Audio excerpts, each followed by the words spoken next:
14 yaşlı qızla 19 yaşlı oğlanın hamamdan huşsuz bədənləri tapıldı. Müayinə zamanı birinin öldüyü məlum oldu. Xəbərə keçməzdən əvvəl buradakı üstəgələ də toxunun ki, kanala abunə olasınız.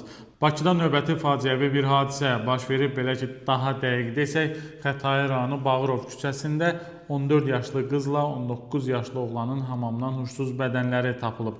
Belə ki, həmin küçədə kirayə yaşayan Neftçala sakini 2009-cu il təvəllüdlü tanışlarının evinə qonaq gələn şəxslər həmin evin hamam otağında dəm qazından zəhərləniblər. Daha dəqiq desək, Ağdaş rayon sakini 2007-ci il təvəllüdlü oğlan və Yevlax rayon sakini 2012-ci il təvəllüdlü qız hamam otağında zəhərlənib. Onların huşsuz bədənləri müayinə olunarkən oğlanın elə hadisə yerindəcə öldüyü müəyyənləşib. Qızın isə vəziyyətinin ağır olduğu məlum olub və dərhal xəstəxanaya çatdırılıb. Artıq faktla bağlı cinayət işi də açılıb, araşdırma aparılır.